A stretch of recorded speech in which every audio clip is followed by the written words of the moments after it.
Hi guys, and welcome to episode, what are we on? 4 of my review of the Warhammer Spearhead magazine series. In a move that surprises no one, we will be reviewing, or I will be reviewing, issue 4 of the Spearhead magazine. Wouldn't that be nice? Let's get this open. Sadly, there's no models in this issue.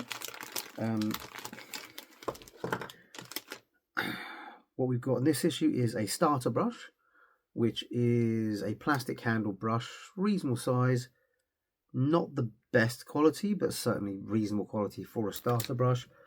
And we've got Abaddon Black, which is a base, and Retribute Armor, which is a base. These guys retail for somewhere between £2.50 and £3.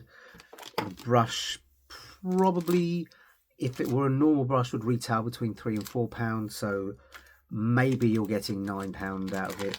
250, 3, 4. Sorry, that's 5, 6, 7, 8. Maybe you're getting £8 out of it. The magazine itself costs £9.99. So with this one, you are barely breaking even. Unless you are desperate for a brush and paint pots, then the magazine has to stand on its own merits. Just go back a bit.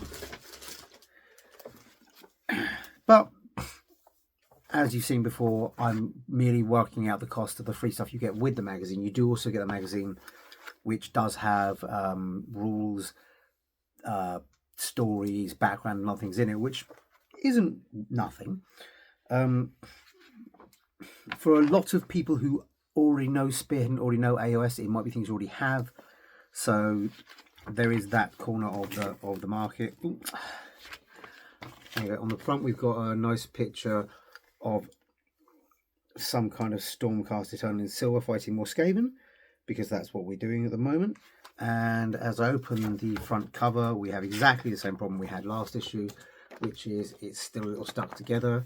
Probably came a little hot off the presses, but again, unless you're planning to keep it for the long term, that's not very much a problem. And it's pretty easily fixable with a bit of tape. We have a full, this isn't terrible.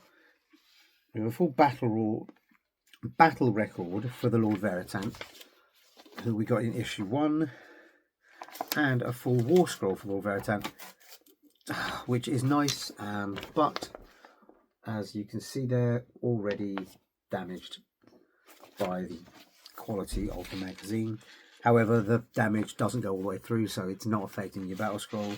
If you were just keeping this in an A4 plastic folder as your actual war scroll, it wouldn't be a problem. We've got a battle record of the Liberators. Let's go back to the Lord Veritant battle roll. It has both of his weapons on there, and all of their, I'll say their weapons, you can't really tell, and all of their abilities, your hero phase abilities and things like that.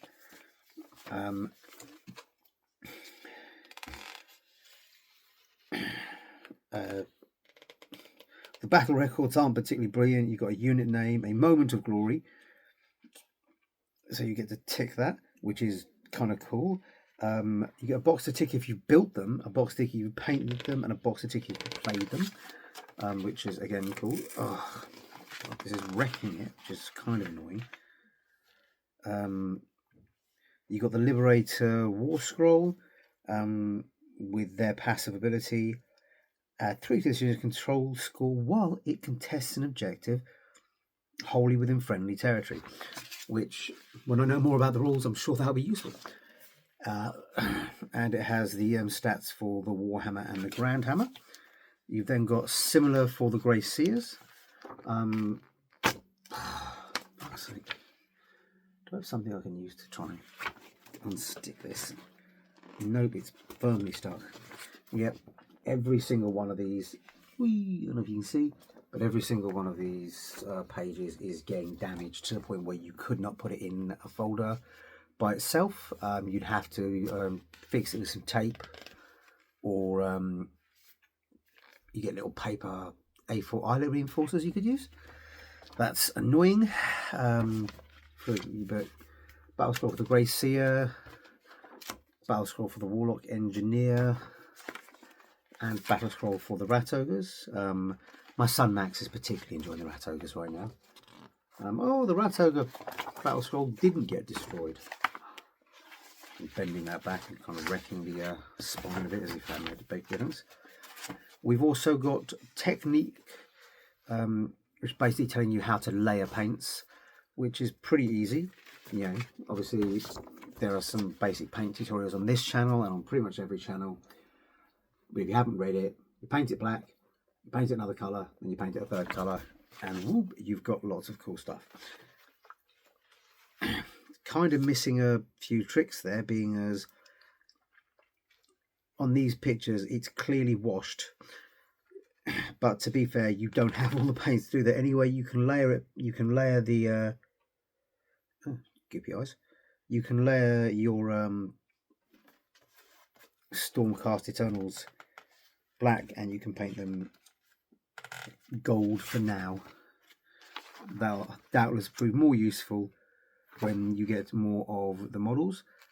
It's already pointing forward towards the base brush, which you will get in a later issue, and it's covering how to paint Stormcast and Skaven in a fairly basic but easy to understand tutorial, which is just base coating, or undercoating rather. Now we've got fighting in turns. In this article you'll learn the basics of how turns are structured, and you'll learn how to engage in combat with more than one unit. Then you can practice practice by fighting another epic battle. By fighting as opposed to straight fighting. It runs through the turn structure, which I shall look forward to doing with my lad. And then it runs through the phases of the turns. So it's player 1 turn, player 2 turn, repeat for the next round. Then it runs through the phases of the turn, which is start turn, hero phase, movement phase, shooting phase, charge phase, combat phase, and end turn. It runs through the basic order of combat. If you remember, the first episode we did how to roll. They basically did how to attack and roll dice. The second one was how to fight with different types of units. The third one was how to fight with multiple models in units. So this one is basic things. It's covering desperate flight, which is, I'm assuming, running away. Then it goes, at least it stops sticking together. Ironically, for the stuff that you don't really care about keeping, but once you've learned the rules, you've learned the rules. But it has these nice little flow charts, which are actually quite useful for breaking it down, particularly if you've got some learning difficulties, or you're more of a visual learner, which I am, and I do have. So that should help. Yep, basically attack, hit roll success, wound roll success, save roll success. Yeah, nice, basic, simple.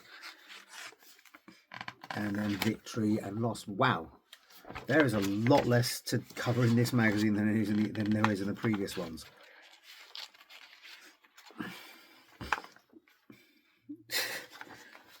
It's more stuff to do in this. Ironically, there's more stuff for you to actually do with this magazine, but a lot less stuff to actually review.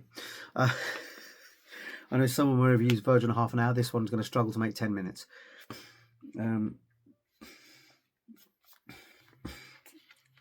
Yep, I can literally redo. I mean, these little war scrolls are useful. Basic description of the unit. You've got something to fill in. If you're learning this with a new player, I think this is actually a pretty good magazine, because it encourages interaction with the new player. It encourages the player to remember and learn things as they go along, and it does what's known outside of gaming as multi-vector learning. So you've got doing it, recording what you've done, and well, you've got sorry, I'll try that again. You've got explaining what you're showing, what you've done. Then you've got recording things you've done in the war scrolls, and then you've got actually playing the game.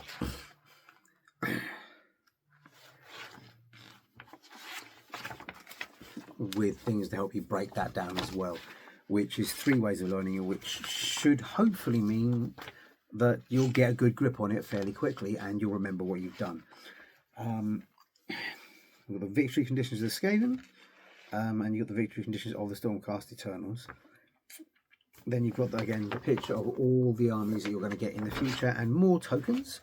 So you should have enough paper wound tokens if you're using them. I find them a bit too light and fiddly, and I also find that the slightest gust they blow away.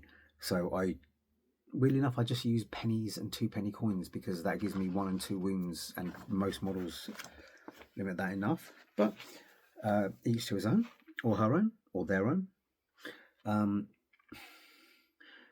Next, we have issue 5 telling us what we've got in issue 5, which is Karnus the Seeker, who is another Stormcast Eternal. This one's a character. He's got a hammer and an axe. He can axe you questions. He is very pretty and very detailed, and looks like you're going to get him, and you're going to get that base brush, as we can see there, which is going to be good for allowing you to rapidly paint. I know the base brushes tend to retail at a little more than some of the standard brushes, so between that and Karnus, it looks like next week's going to be a reasonable issue. Personally, I tend to go into the works and buy a ton of really awful brushes, because when I base coat, I really don't pay attention to what I'm doing and I wreck brushes. But the quality on these brushes is good, and where they're the synthetic heads, the price isn't terrible either. I think that's about as long as I can stretch this one out for. Not a bad magazine, actually, in total. What you're getting with it isn't particularly worth a lot, but the magazine itself, particularly if you've got a young kid like I do who's learning it, it's got things to do, it's got things to engage them, and it actually should help them learn. So in this case, I think the magazine's actually the MVP for this particular issue. I hope you guys enjoyed that. I hope it was informative. I hope a lot of things, not all of them, happen. I will see you guys next week for issue 5, where we get to look at some more pretty models. I've assembled all the models from the last one. Have been trying it out with my son. It's a lot of fun. I haven't played a lot of AOS previously since it first came out, but I am getting into it. As I say, once we get a few more armies completed, we'll decide what, if any, we want to keep. I'm pretty sure Max is going to keep the Skaven. I'm pretty sure he's not going to keep the Stormcast, and neither am I, but you never know. So I will see you guys next time round.